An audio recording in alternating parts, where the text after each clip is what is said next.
April 15, 1943, 26,000 feet over Pas de Calais. France. Lieutenant Johannes Neumann's gloved hand trembled slightly as he filled out his combat report, describing something that contradicted every principle he had ever been taught about aerial warfare. The new American fighter violates every law of aerodynamics, he wrote. An aircraft of such mass should not maneuver as it does, yet it destroyed 4 of our FW-190s in under 6 minutes, without loss. Moments earlier, through the gun sight of his own fighter, Neumann had witnessed something that defied every law of air combat as the Luftwaffe understood it. The enormous American machine, twice the size of his agile Focke-Wulf, refused to turn or fight conventionally. Instead, it dove away at impossible speed, then climbed vertically back into the attack, its 8 machine guns hammering mercilessly. 4 German pilots were dead in 6 minutes. The Americans hadn't even slowed down. Neumann, a veteran since 1939, with 23 confirmed kills, knew aircraft, their limits, their strengths, the mathematics of air combat. Wing loading, power-to-weight ratio, roll rate, turn radius, every formula said the new American fighter should have been helpless. But the formulas were wrong. As his FW-190 limped home, trailing smoke from half-inch bullet holes, he realized the truth. Aerial warfare had changed forever. The Luftwaffe could no longer dictate the fight. This engagement marked the beginning of the P-47 Thunderbolt's systematic dismantling of German air superiority, not through numbers alone, but through brute technological dominance. The shock had started weeks earlier, during the Thunderbolt's first operational flights over Europe. On March 10, 1943, the 4th Fighter Group had flown the P-47's first mission, a sweep over France. It ended prematurely due to radio failure, but Luftwaffe intelligence, studying reconnaissance photographs, was unsettled. The new American fighter dwarfed everything in the sky. Hauptmann Wilhelm Herget, an ace with 57 victories, filed a report that circulated rapidly through Luftwaffe command. The American machine appears impossibly large for a single-engine fighter. Intelligence suggests a weight exceeding 7 tons. This violates every principle of fighter design we hold true. Either our data is wrong, or the Americans have achieved the impossible. The data was correct. The P-47D Thunderbolt weighed an astonishing 7,500 pounds fully loaded, over twice the mass of a Messerschmitt Bf-109G 6940 LBS, and nearly double the FW-190A's 8,770 lbs. It was by far the heaviest single-engine fighter in service anywhere in the world. German fighter doctrine, refined through years of hard combat, treated weight as the enemy. Maneuverability, not speed or toughness, was king. Light airframes, tight turns, and rapid roll rates were the path to victory. The Luftwaffe's designs were lean and precise, masterpieces of efficiency built for turning battles at close range. Then came the Thunderbolt, a monster of aluminum and horsepower that defied the philosophy of European air combat. Once radio problems were fixed, full combat operations resumed on April 8, 1943. A week later, on April 15th, Major Don Blakesley scored the Thunderbolt's first aerial victory. Downing an FW-190, other squadrons engaged that same day, with results that left veteran German pilots stunned. Neumann led his formation, expecting an easy kill. The P-47s looked slow, heavy, and clumsy. He ordered the traditional high-speed diving attack, the tactic that had shredded countless Spitfires and P-38s. But instead of turning away, the Thunderbolts dove with their attackers, faster, steeper, then pulled into vertical climbs that the Focke-Wulfs could not match. When the Germans leveled out, the P-47s were already above them, diving again with guns blazing. Within minutes, 4 German fighters were gone. The Americans lost none. From that day forward, German combat reports began repeating the same refrain. They fight by entirely different rules. Our tactics are useless. They refuse to turn. They dive, climb, and use speed and power alone. Our aircraft cannot compete.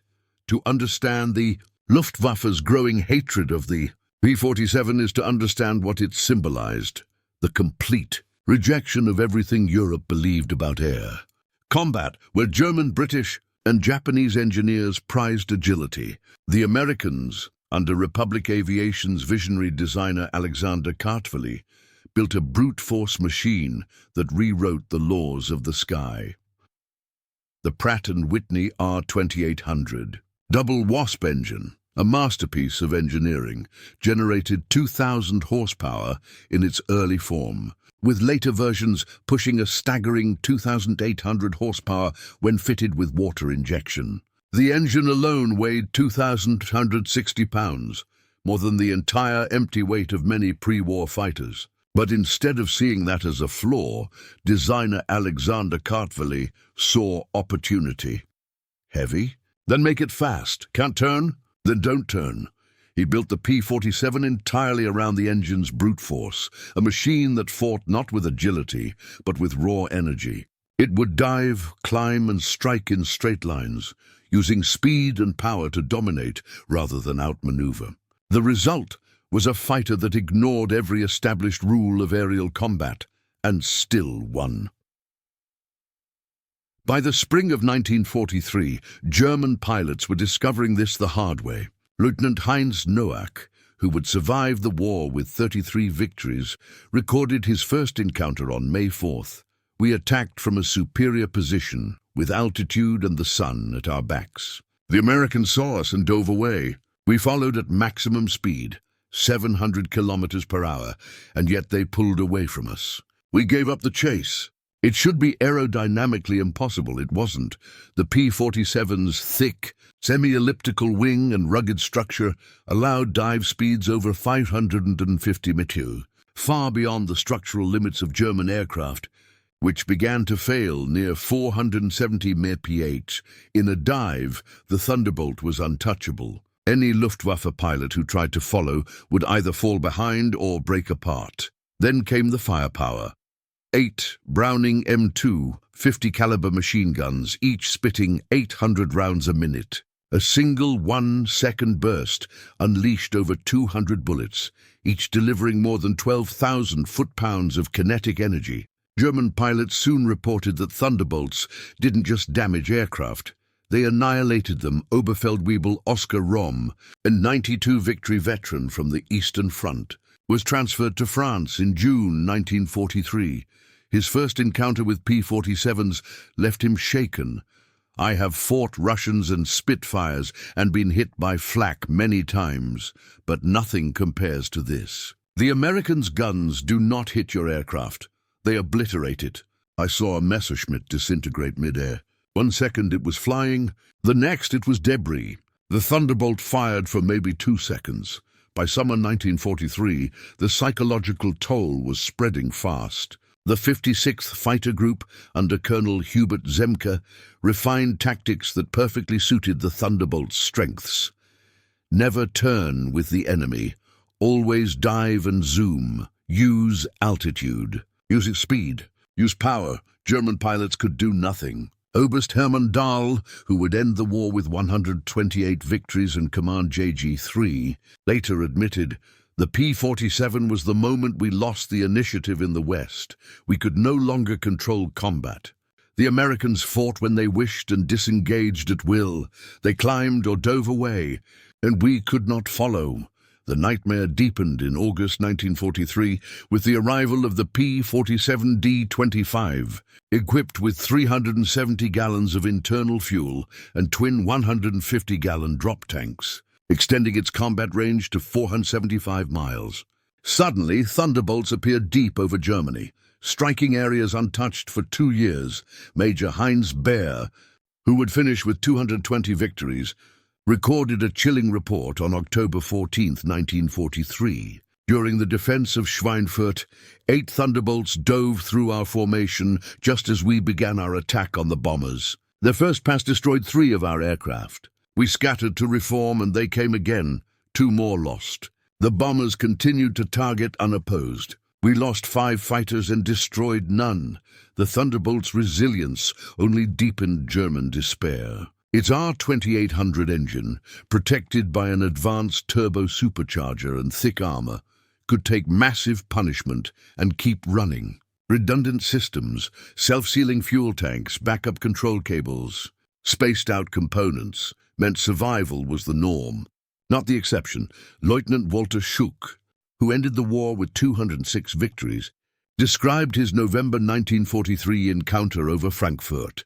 "I fired my 30mm cannon, hits on the cowling wing root fuselage. Any of our aircraft would have exploded. The American machine shook, then dove away at full power. I chased for 3 minutes before breaking off. It was still flying when I lost sight." Later, Allied maintenance reports confirmed that same P-47 had taken 37 direct cannon hits and still made it home to England, fully operational. For the Luftwaffe, this was a breaking point. Shooting down an American fighter now meant nothing if it refused to fall. German aces wasted ammunition and risked their lives only to watch their targets fly away. Meanwhile, one burst from a Thunderbolt could erase an entire squadron. By late 1943, the P-47 had evolved again, not just as a fighter, but as a bomber. Carrying 2,500 pounds of bombs, or 10 5-inch rockets, it began systematically obliterating German supply lines, rail yards, and airfields. What began as a defensive escort fighter had become a weapon of total aerial domination, fast, brutal, and unbreakable. Thunderbolts that had just torn through Luftwaffe formations would often dive again, this time on ground targets. Trains, trucks, tanks, and airfields all fell under their guns. German soldiers came to dread the deep, thunderous roar of the Pratt & Whitney R2800 engine. Unteroffizier Karl Fuchs, a panzer commander who survived the Normandy campaign, described one such encounter in his June 1944 diary. 8 of them came from the clouds, dropping bombs and rockets. One pass destroyed 9 vehicles. They came back firing machine guns, 6 more vehicles gone, perhaps 30 men dead. The attack lasted 3 minutes. We could do nothing. By early 1944, the improved P-47 D-25 and D-30 variants equipped most American fighter groups in England. These versions featured the new bubble canopy for full 360-degree vision, expanded fuel capacity, and water injection that boosted emergency output to 2,300 horsepower. At this setting, a Thunderbolt could climb at 3,500 feet per minute and reach 433 km at 30,000 feet. No German fighter matched that performance above the clouds. The FW-190D appeared late in 1944 and came close in capability, but by then, overwhelming Allied numbers buried any advantage. Against the older Bf-109G and standard FW-190A, the P-47D outperformed them in nearly every respect except turn radius, something American pilots were trained never to contest. Hauptmann Gerhard Barkhorn, eventual 301 victory ace and the second highest scoring pilot in history, engaged Thunderbolts over Belgium in February 1944 and summarized the hopelessness. "We cannot dive with them. We cannot climb with them. We cannot run from them. If we turn, they disengage and return when it suits them. Our only edge is in turning, and they refuse to play that game." The numbers told the story of defeat. In the 6 months after D-Day, the Luftwaffe lost roughly 2,800 fighters in the West. P-47 groups accounted for about 1,000 of those kills. The 56th Fighter Group alone destroyed 674 enemy aircraft, becoming the top-scoring U.S. unit in Europe. Each loss hit Germany's pilot corps harder than any factory strike could. By mid-1944, new Luftwaffe trainees averaged barely 150 flying hours, down from 400 in 1941. American pilots, in contrast, logged more than 700 hours before combat. Veteran German aces found themselves leading squadrons of boys in obsolete aircraft against seasoned Americans in superior machines. The slaughter was relentless. Lieutenant Heinz Noack's diary from spring 1944 captured the despair. April 8th, lost 3 pilots today to Thunderbolts. They were good men, The Americans didn't even slow down. April 22nd, 5 more gone. We shot one American down. He parachuted safely. As a dead May 3rd, I don't know how much longer this can go on. We are losing the air war. Ground troops suffered just as terribly.